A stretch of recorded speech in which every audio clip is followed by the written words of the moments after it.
والشاكرين على النعم بدوامها والازدياد. وأشهد أن لا إله إلا الله وحده لا شريك له من غير شك ولا ارتياب. وأشهد أن محمدا عبده ورسوله سيد الرسل وخلاصة العباد، صلى الله عليه وعلى آله وأصحابه والتابعين لهم بإحسان إلى يوم الدين والمآب، وسلم تسليما كثيرا ومزيدا. أما بعد، أيها الناس، اتقوا الله تعالى وكونوا مع الصابرين، فإنما يوفى الصابرون أجرهم بغير حساب. والصبر حبس النفس على طاعة الله وحبسها عن معصية الله وعن التسخط من أقدار الله. فما أوتي الإنسان عطاء خيرا وأوسع من الصبر. فإذا صبر الإنسان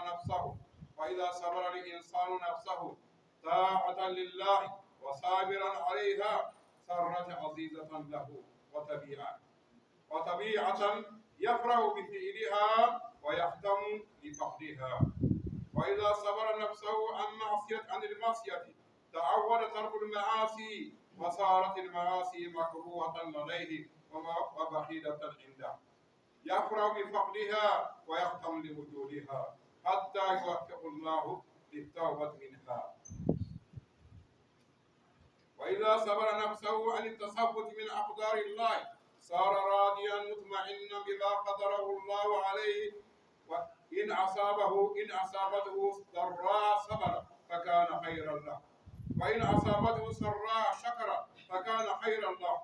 فالإنسان يصاب بمصيبة في نفسه، ومصيبة في أهله، ومصيبة في ماله، ومصيبة في أصحابه، ومصيبة في أنواع أخرى. فإذا قابل هذه المصائب بالصبر وانتظار الفرج من الله صارت المصائب تكفيرا لسيئاته ورفعة في درجاته.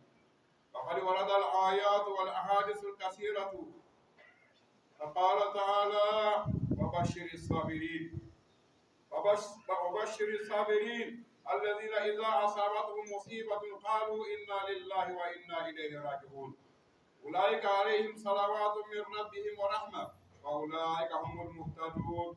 وقال النبي صلى الله عليه وسلم: ما من مسلم يصيبه أذى من مرض فما سواه إلا حط الله من سيئاته كما تحط الشجرة ورقها.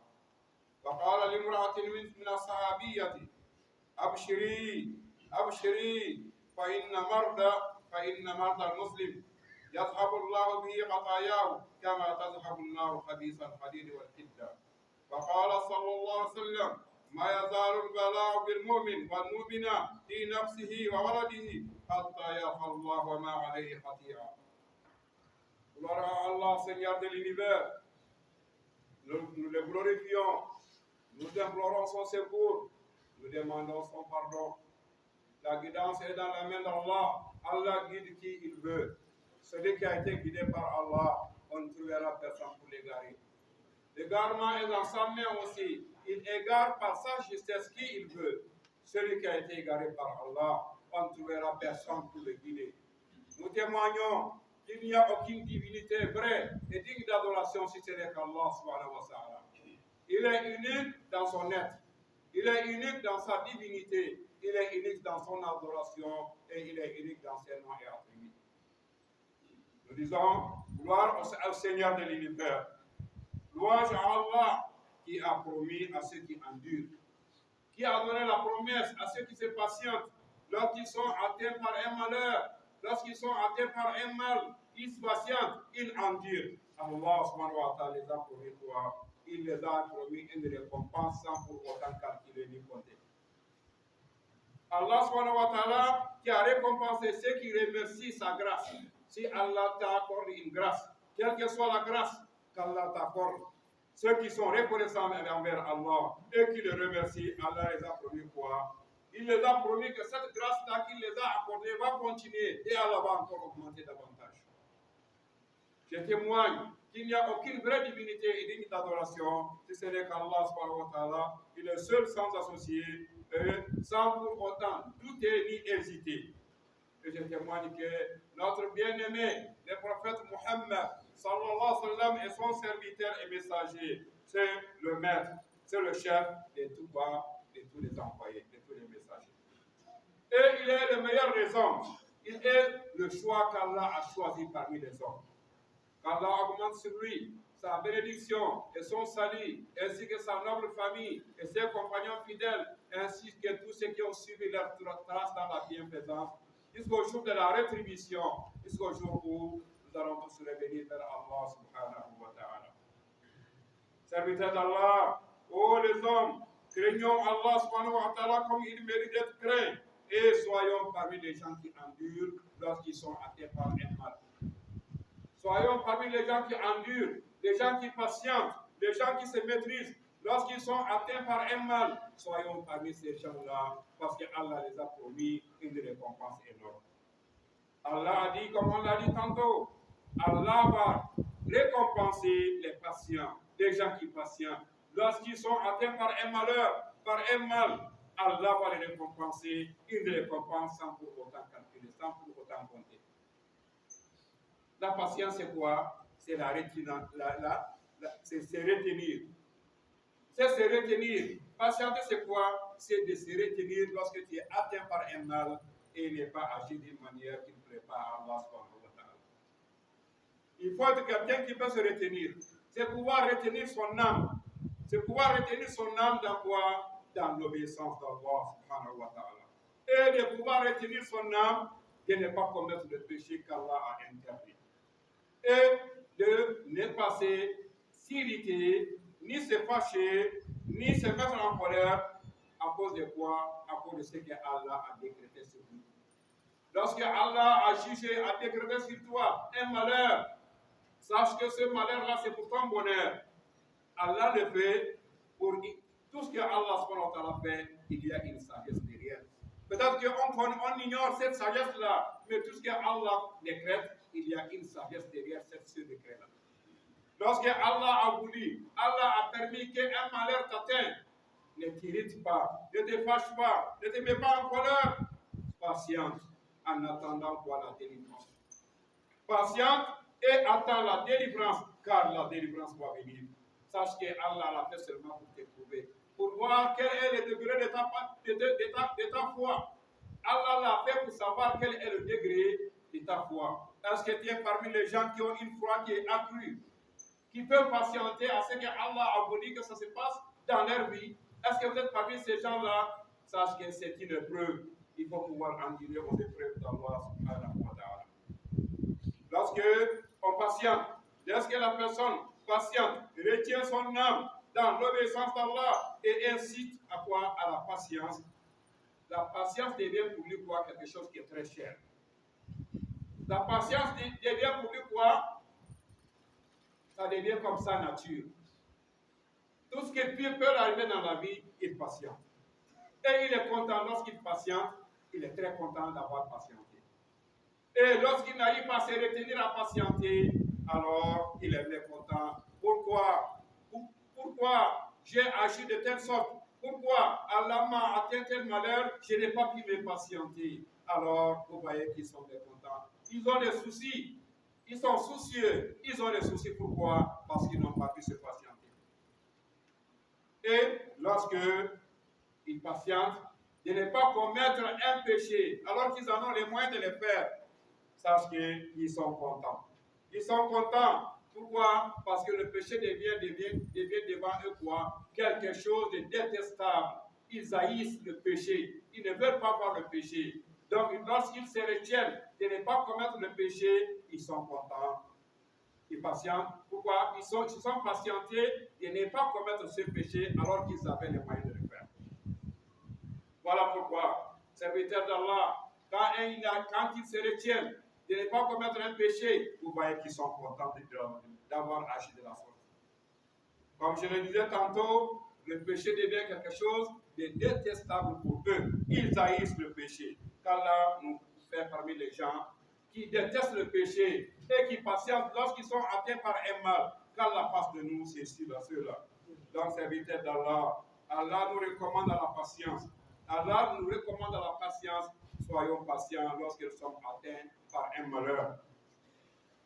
Lorsque la personne humaine patiente son âme, de ne pas s'irriter, de ne pas se fâcher contre ce que Allah lui a décrété, alors, sur cette patience-là, alors il devient quoi? Il devient quelqu'un qui accepte d'avoir patienté, et la patience devient pour lui quoi? Ça apaise son cœur, ça apaise son âme. Lorsqu'ils sont atteints par un malheur, cette patience-là apaise leur âme. Parce que lorsque Allah t'atteint par un mal, et que tu n'arrives pas à te maîtriser, tu te mets en colère, tu t'irrites, sache que cela est très dur sur toi. Mais lorsque tu restes apaisé, lorsque tu restes tranquille, lorsque tu endures, lorsque tu patientes, sache que cette chose-là, quel que soit le malheur, ça devient très facile pour toi. Mais quand tu te lamentes, tu ne peux rien faire contre Allah subhanahu wa ta'ala. Si tu te t'irrites, qu'est-ce que tu peux faire contre Allah subhanahu wa ta'ala? Non seulement tu deviens un serviteur qui a mal agi envers son Seigneur, et ensuite il ne peut rien faire. Donc, serviteur d'Allah, patientons lorsque nous sommes atteints par un malheur. Quel que soit le degré du malheur, si Allah nous éprouve par un malheur, que ce soit une maladie, que ce soit la perte d'une personne chère, quel que soit l'épreuve, restons patients. Parce que la patience, lorsqu'on patiente, alors on devient, Allah nous accorde une récompense énorme, et aussi on devient un bon serviteur pour Allah subhanahu wa ta'ala. Sachons que la personne humaine, lorsqu'il atteint un mal, et qu'il patiente, cela devient bien pour lui. Et lorsque Allah lui accorde un bonheur aussi, et qu'il remercie Allah pour ce bonheur-là, il devient reconnaissant Allah pour cette grâce-là, cela est meilleur pour lui. La personne humaine ne cesse d'avoir des épreuves dans son âme, dans sa famille, dans son argent, dans ses amis et dans plusieurs domaines. Les épreuves sont avec les croyants tout le temps. On doit s'attendre tout le temps à des épreuves, quelle que soit la qualité de preuve. L'homme croyant dans sa vie ne cessera d'être éprouvé par Allah. Pourquoi? Parce qu'Allah veut de nous du bien. Les gens qui ne connaissent pas se disent que quand ils voient quelqu'un, tout le temps il a des épreuves, tout le temps il a des malheurs, on se dit que c'est une malédiction. C'est le contraire. Lorsque Allah aime une personne, un croyant, lorsque Allah l'aime, il l'éprouve. Soit dans son âme, par des maladies, ou dans sa famille, ou bien dans son argent, tout le temps il a des accidents. Allah a manifesté son amour envers lui en faisant ça. Ce ne sont que des épreuves.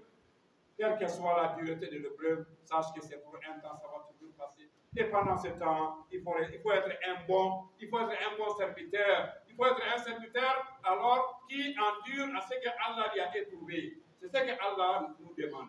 Et c'est ce que Allah veut de nous. Donc, serviteur d'Allah, Allah ne cessera de nous éprouver dans nos âmes, dans nos familles, dans nos biens, dans nos amis et dans plusieurs domaines. Et on doit faire face à ces épreuves-là par quoi? Par la patience. Par la patience. En attendant quoi? En attendant la délivrance. Car la délivrance viendra d'Allah subhanahu wa ta'ala. Lorsque on agit ainsi, ces épreuves-là, alors devient pour nous quoi? Une absolution pour nos péchés. Lorsque Allah nous atteint par un malheur et qu'on endure, sachons que cette endurance-là, à cause de l'épreuve-là, ne fait que pardonner nos péchés. Ne fait qu'effacer nos péchés. Voilà pourquoi, lorsque Allah veut de quelqu'un, d'un croyant, il l'éprouve. Non seulement les épreuves, si on endure, ça pardonne nos péchés et ça augmente nos degrés dans le paradis. Ça augmente nos degrés dans le paradis. Il y a beaucoup de versets coraniques et beaucoup de hadiths du prophète Muhammad qui nous informent de ça. Allah a dit dans le Saint-Coran, annonce la bonne nouvelle à ceux qui patientent. Fais la bonne annonce aux gens du rang, à ceux qui patientent, qui disent, quand un malheur les atteint, certes, nous sommes pour Allah, et à lui que nous retournerons. Lorsque tu perds une personne qui est chère, qui a dit, Inna lillahi wa inna ilayhi raji'un, tu patientes. Il dit, nous sommes tous à Dieu, et c'est vers Dieu que nous allons tous revenir. Tu patientes. Ceux-là, ils vont recevoir quoi? De la bénédiction de la part d'Allah subhanahu wa ta'ala. Ils vont recevoir la bénédiction du Seigneur Tout-Puissant, ainsi que la miséricorde d'Allah. Et Allah dit, ce sont ceux qui sont les bien guidés. Ce sont ces gens-là qui sont les bien guidés. Donc, serviteurs d'Allah, lorsqu'il nous arrive un malheur, soyons endurants. Le prophète Muhammad, sallallahu alayhi wa sallam, a dit, aucun musulman, qu'un mal l'atteint, soit une maladie ou autre chose, sache que cette maladie-là est en train de déposer ses péchés comme la feuille de l'arbre. Quand ça devient sec, quand le vent souffle, vous voyez que le feuille tombe. Lorsque nous sommes atteints par un mal, un musulman qui a été atteint par un mal ou bien un malheur et qui patiente, ce sont ces péchés qui sont en train de tomber. Comme l'arbre qui a les feuilles sèches, lorsque le vent souffle, nous voyons que les feuilles ne vont que tomber. Donc, ce musulman qui a été atteint aussi par le mal et qui a enduré, ces péchés sont en train de tomber de cette manière. Qu'Allah nous accorde cela. Et on ne peut l'obtenir que par la patience lorsque nous sommes atteints par un mal. Serviteur d'Allah. Et le prophète Muhammad sallallahu alayhi wa sallam a dit à une femme parmi les Sahaba. Il a dit à cette femme-là, il dit à la femme-là, sois satisfait. Je t'annonce la bonne nouvelle.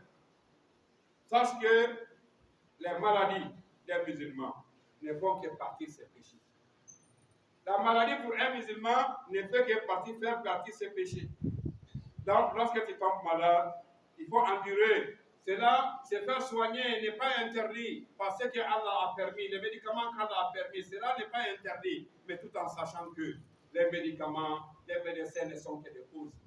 Le véritable guérisseur, c'est Allah subhanahu wa ta'ala et il patiente. Le médecin, les médicaments ne sont que des causes, mais le véritable guérisseur, c'est Allah subhanahu wa ta'ala, et tu patientes. Lorsque tu fais ça, ce sont tes péchés qui ne font que partir. Alors, jusqu'à ce que tu deviennes, ça fait partir comme quoi? Comme le fer, ou bien l'argent qu'on fait des bracelets et des bagues avec, lorsque ça devient sale, quand le forgeron le prend ou le bijoutier, il le met dans le feu, il le chauffe, vous voyez que les rouilles et les saletés là ne font que quitter. C'est de cette manière que tu vas aussi perdre tes péchés. Tes péchés vont partir. C'est de cette manière jusqu'à ce que tu deviens pur. Voilà pourquoi, lorsque le prophète Muhammad, sallallahu alayhi wa sallam, il visite un malade, il dit quoi? Là-bas, ça t'ahorne. Il dit, c'est pas grave. C'est quoi? C'est une purification pour toi. Là-bas, ça veut que t'ahorne. C'est pas grave. Tu es en train d'être purifié, d'être pur. Ton Seigneur est en train de faire partie de tes péchés. Serviteur d'Allah. Lorsque les calamités, comme a dit le prophète Muhammad, sallallahu alayhi wa sallam, ne cessent d'atteindre le véritable croyant ou la véritable croyante dans son âme, dans ses enfants, jusqu'à ce qu'il rencontre Allah le jour de Yom al-Qiyamah, il n'a pas de péché.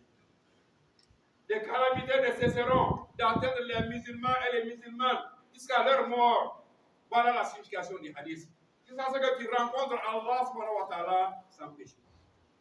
Donc, il nous appartient, homme comme femme, il nous appartient d'endurer les calamités, d'endurer les malheurs, d'endurer les mal, quel que soit son degré, on doit l'endurer.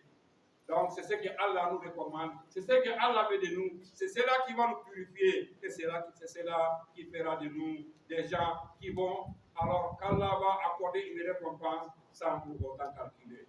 أقول قولي هذا واستغفر الله لي ولكم ولسائر المسلمين من كل ذنب فاستغفروه إنه هو الغفور الرحيم. الحمد لله الذي أمرنا بالصبر بقوله جل من قائل يا أيها الذين آمنوا اصبروا وصابروا ورابطوا واتقوا الله لعلكم تفلحون.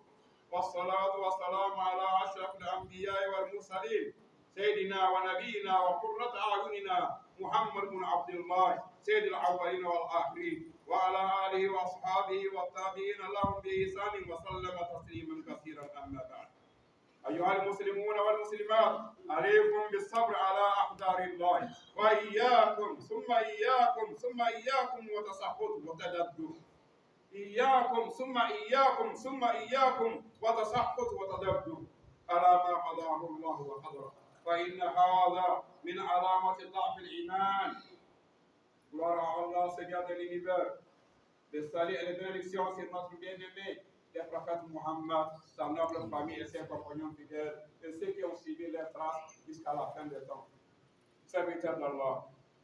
Louange à Allah qui nous a recommandé l'endurance et la patience.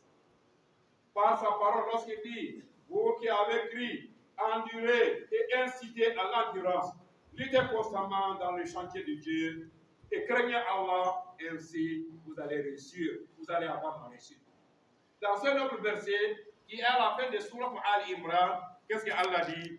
Il a dit non seulement endurer, patienter, ensuite inciter à la patience, inciter à l'endurance, lutter constamment contre vos ennemis et craignez Allah, ainsi vous allez avoir la réussite. Serviteurs d'Allah, si nous voulons avoir la réussite, si nous voulons avoir le succès, ce que Allah nous recommande, c'est quoi? C'est l'endurance, la patience. Lorsque nous sommes atteints par un malheur, on doit pouvoir endurer. Pour que Allah nous apporte le succès et la réussite. Serviteurs d'Allah, le salut et les bénédictions sur le meilleur des envoyés. Notre bien-aimé, le prophète Muhammad, sallallahu alayhi wa sallam, c'est sa noble famille, ses compagnons fidèles et ceux qui ont suivi leurs traces jusqu'à la fin des temps. Chers frères musulmans, chères sœurs musulmanes, il nous appartient d'endurer, il nous appartient de patienter dans ce que Allah a décrété. Ce que Allah a décrété pour nous, quel que soit le décret, qu'est-ce que soit la dureté de la calamité du malheur, ce que Allah veut de nous, c'est de patienter et d'endurer, d'être des bons serviteurs d'Allah subhanahu wa ta'ala. S'ennuyer pour ce que Allah a décrété, s'irriter pour ce que Allah a décrété, ça va nous apporter quoi? Ça va nous apporter peine sur peine. Et nous allons devenir des mauvais serviteurs pour Allah. Et nous allons être privés de la récompense qu'Allah a promis pour les endurants. Cela va nous amener pas. Cela va nous donner quoi? Serviteurs d'Allah. Donc Allah nous recommande de patienter et d'endurer. De patienter et d'endurer. Serviteurs d'Allah, soyons des gens qui patientent pour ce que Allah a décrété. Je vous mets en garde. Ensuite, je vous mets en garde. Ensuite, je vous mets en garde. Contre quoi? Contre le fait de s'ennuyer, le fait de s'irriter, le fait de se fâcher. Contre quoi? Contre ce que Allah a jugé et Allah a décrété pour nous. Je vous mets en garde. Ensuite, je vous mets en garde. Ensuite, je vous mets en garde de ne pas s'irriter, de ne pas se fâcher, de ne pas se mettre en colère pour ce que Allah a voulu pour nous. Pour ce que Allah a jugé pour nous, on doit l'accepter pour devenir des bons serviteurs d'Allah subhanahu wa ta'ala. Sachez que celui qui s'irrite, celui qui s'ennuie, celui qui se fâche pour ce que Allah a décrété pour lui, ça c'est quoi le signe que sa foi est faible. Qu'il a une faible foi, alors ce que nous voulons, c'est que chacun d'entre nous, qu'Allah nous apporte la croissance de la foi. Sachez que patienter pour ce que Allah a décrété pour nous a une énorme récompense. Le prophète Muhammad sallallahu alayhi wa sallam a dit les maux de tête. Quand quelqu'un, une musulmane est atteinte par un maux de tête, ou bien c'est une épine qui l'a piqué, sachant que même ces choses infimes-là ne font que pardonner nos péchés. Ce sont nos péchés qui sont en train de partir. Et Allah est en train d'augmenter notre degré dans le paradis qu'Allah nous accorde cela. Le jour de Yom Al-Qiyamah, vous allez voir les gens, pendant que vous êtes présents au 10e étage, et ils sont au 100e étage. Pourquoi? Parce qu'ils ont enduré les épreuves. Ils ont ont été frappés par le malheur. Ils ont enduré. Allah a augmenté leur degré. Si nous voulons avoir un degré qui est élevé dans le paradis, alors essayons d'endurer à ce qui nous arrive dans la vie comme malheur, sachant que ça vient d'Allah, Allah l'a fait pour nous. On l'accepte, on se soumet, on devient des bons serviteurs. Et ce degré, comme on l'a dit, ça ne fait qu'élever notre degré dans le paradis, les jours de Yom Al-Qiyamah. Et ça fait partir aussi nos péchés. Allah subhanahu wa ta'ala a dit dans un hadith al-Qudsi, il dit, si j'éprouve mon serviteur par ces deux avis. Les deux avis d'une personne, c'est quoi? ce sont ces deux yeux. Lorsque Allah fait de toi un malvoyant, ou bien Allah fait partie de tes yeux, tu es devenu aveugle, il faut endurer. Qu'est-ce que le prophète a dit? Il dit, si j'éprouve mon serviteur par ses deux amis, c'est-à-dire ses deux yeux, et qu'il endure, il devient patient, je vais le remplacer par le paradis. Lorsque Allah t'éprouve par tes yeux, tu voyais, mais la vue est partie, et tu es devenu aveugle, ou tu es devenu malvoyant, si tu endures, vous voyez ce qu'Allah a promis. Allah t'a promis le paradis, mon frère, ma soeur. Toi qui as été éprouvé par les yeux, endure pour obtenir le paradis. C'est bas monde, quel que soit ce que tu vas trouver dedans, elle est éphémère. C'est pour combien de temps, combien de jours, combien de mois, combien d'années? Sache que, quelle que soit la durée d'une vie, un jour viendra qui va quitter ce bas monde. Et lorsque Allah t'accorde le paradis dans l'au-delà, mon frère, ma soeur, qui va oublier la souffrance de cette vie, la vie que tu as vécue dans ces mondes aussi bas. Donc, si Allah t'éprouve par tes yeux, Allah fait de toi un malvoyant, Allah fait de toi un aveugle, il faut endurer. Le prophète a dit dans ce hadith, il a dit dans ce hadith le Qudsi qu'Allah a rapporté que Allah a promis aux gens qui ont été éprouvés par leurs yeux et qui endurent, la condition c'est l'endurance, qui ont enduré. Ils n'ont pas agi autrement, ils n'ont pas mal agi, ils n'ont pas fait un péché à cause de ça. Allah les a promis le paradis. À cause de quoi? À cause de leur endurance, parce que c'est une épreuve. Serviteur d'Allah, le prophète Muhammad sallallahu alayhi wa sallam a dit aucun musulman qu'Allah accorde 3 enfants. Allah t'a donné 3 enfants. Les 3 enfants-là, ils se sont retrouvés, aucun parmi eux n'a atteint l'âge de la maturité. Ils sont entre les 5, 6, 7, 8 à 10, 11 ans. Aucun parmi eux n'a atteint la maturité et que tu les as bien gardés. Qui a été bienfaisant envers ces 3 enfants-là? Mon frère, ma soeur, qu'est-ce que alors Allah t'a promis? Allah t'a promis quoi? Il t'a promis le paradis. Allah t'a promis le paradis. Toi à qui Allah a donné des enfants. Il y a certaines personnes, ils ont des femmes qui chaque année ou chaque 2 ans ont un enfant. Souvent, ils se retrouvent avec la famille, les enfants 4, 5, 6, 7. Aucun parmi eux n'a atteint l'âge de la maturité. Mais si tu les gardes bien, qu'est-ce que Allah t'a promis? Allah t'a promis le paradis, qu'Allah nous accorde ça. Et le prophète Muhammad sallallahu alayhi wa sallam a dit à une femme, il a dit à cette femme-là, aucune femme musulmane qui a dépensé 3 enfants et qu'elle reste patiente, Allah l'a promis le paradis. Il a dépensé 3 enfants comment? Toi tu es une femme, Allah t'a donné les enfants, mais parmi ces enfants-là, il y a 3 qui sont morts avant d'atteindre l'âge de la maturité et que tu restes patiente. Allah t'a promis le paradis. Lorsqu'il t'arrive que tes enfants meurent, un enfant, 2 enfants, 3 enfants, aucun parmi eux n'a atteint l'âge de la maturité, reste patient. Sois patient. Allah t'a promis, madame, ma soeur, ma femme, ma maman, Allah t'a promis le paradis. Allah t'a promis le paradis. Ne dites pas que ça c'est un malheur. Je vais voir pourquoi c'est moi, pourquoi moi mes enfants partent. Peut-être que quelqu'un m'a fétiché, peut-être qu'il m'est arrivé ceci ou cela. Sache qu'aucune âme ne peut mourir avant son temps. Lorsque Allah t'éprouve par la perte des enfants, reste patient. Allah t'a promis le parent. Lorsque le prophète a dit ce hadith, il y a une femme qui a posé la question. Messager d'Allah, et si c'est 2? Le prophète a dit, même si c'est 2 enfants. Il a dit, même si c'est 2 enfants, et que tu restes patient, Allah t'a promis le paradis. Vous voyez la bonté d'Allah, vous voyez la grâce qu'Allah a accordée à cette communauté. Donc, sachons que la patience ne nous amène que le bonheur. Soyons patients dans tout ce qui nous arrive dans la vie. Serviteur d'Allah. Donc, serviteur d'Allah, comme Allah l'a dit, il dit tout ce qui nous arrive dans la vie, comme calamité, sachons que ça vient de quoi? De ce que nos propres mains ont acquis. Allah nous amène les calamités, mais les calamités là souvent c'est quoi? Ce sont des épreuves, c'est vrai. Mais la cause c'est quoi? C'est parce que tu as mal agi quelque part. Et pour te corriger, Allah t'a envoyé ce malheur. Il t'a envoyé ce mal pour te mettre sur la ligne droite. Et Allah va pardonner ce que tu as fait même parmi tout ce que nous faisons. Si Allah nous prenait, si Allah nous prenait pour tout ce que nous faisons comme péché dans ce bas monde-là, serviteur d'Allah, Allah devait nous périr tous Regardez un peu les gens du temps de Lot. Les prophètes Lot, Allah a détruit sa communauté à cause de quoi? À cause de l'homosexualité. Et leur homosexualité n'a pas atteint le degré que ce qui se passe en ce moment chez nous là. Et leur homosexualité n'a pas atteint ce degré. Parce que eux, ce sont les hommes qui cherchaient les hommes.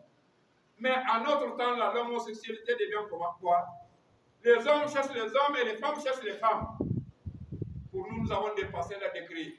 Mais si Allah nous prenait, pour tout ce que nous faisons là, il allait nous détruire. Mais Allah a promis à la communauté du prophète Muhammad sallallahu alayhi wa sallam. Il a dit, je ne les châtie pas, tant que toi, prophète Muhammad, tu es parmi eux, je ne vais pas descendre quoi? Alors je ne vais pas descendre un châtiment sur eux tant que tu vis parmi eux. Et même quand tu n'es pas là, tant que certains parmi eux disent, Astaghfirullah, Astaghfirullah wa atubu ilayh, il dit, je ne les châtie pas. Allah nous a promis cette phrase. C'est cette promesse-là qui est pour nous une assurance. Si ce n'était pas cela, ce que nous faisons actuellement comme péché là, Allah devait nous détruire tous. Mais Allah nous a accordé sa grâce. Il a accordé cette grâce-là à la communauté du prophète Muhammad sallallahu alayhi wa sallam. Donc, revenons des bons serviteurs. Devenons des bons serviteurs. Agissons bien envers notre Seigneur. Même si un malheur nous atteint, alors soyons patients. Si un bonheur nous atteint, remercions Allah pour que Allah augmente. Parce que Allah a promis à qui il a accordé un bonheur et qui a remercié Allah, Allah dit, je vais augmenter davantage. Et ce bonheur-là va être perpétuel, va continuer. Mais lorsque Allah te donne un bonheur aussi, il ne faut pas être un gaspilleur, il ne faut pas être un pervers, parce que Allah t'a donné l'argent, tu fais n'importe comment. Non, sache que cet argent-là, Allah te l'a confié pour un temps. Soit tu pars, tu laisses cet argent, les héritiers vont prendre, ou bien l'argent va partir, tu vas devenir pauvre. Alors, serviteur d'Allah, même si Allah te donne les moyens, Allah te donne un bonheur, ne dépasse pas la limite. Remercie Allah pour ce qu'il t'a donné. Sois reconnaissant envers Allah pour ce qu'il t'a donné. C'est ce qu'Allah nous recommande. اللهم اعز الاسلام والمسلمين واذل الشرك والمشركين ودمر اعداء الدين وانصر عبادك الموحدين اللهم اغفر للمسلمين والمسلمات والمؤمنين والمؤمنات الاحياء منهم والاموات انك على كل شيء قدير. Chers frères, chères sœurs, sachons que notre frère, le frère Konaté, est toujours dans les angoisses. Il est toujours fatigué. Hier, on était obligé de le mettre sous oxygène parce qu'il a des difficultés de respirer. En ce moment, il est sous oxygène à l'hôpital Abissa. Toujours, il a besoin de notre soutien et notre doigt. Nous devons faire quoi pour lui? Nous disons, Allahumma farrij hammal mahmoumin. اللهم فرج هم المهمومين اللهم فرج هم المهمومين اللهم فرج اللهم فرج هم المهمومين اللهم اشفي كل مريض اللهم اشفي كل مريض اللهم اشفي كل مريض اللهم اشفي كل مريض اللهم اشفي شفاء عاجلا اللهم اشفي شفاء عاجلا اللهم اشفي شفاء عاجلا اللهم اشفي شفاء لا يغادر سقما اللهم اشفي شفاء لا يغادر سقما اللهم اشفي شفاء لا يغادر سقما اللهم صل على محمد وعلى آل محمد كما صليت على إبراهيم وعلى آل إبراهيم وبارك على محمد وعلى آل محمد كما باركت على إبراهيم وعلى آل إبراهيم إنك حميد مجيد. سبحان ربك رب العزة عما يصفون وسلام على المرسلين والحمد لله رب العالمين.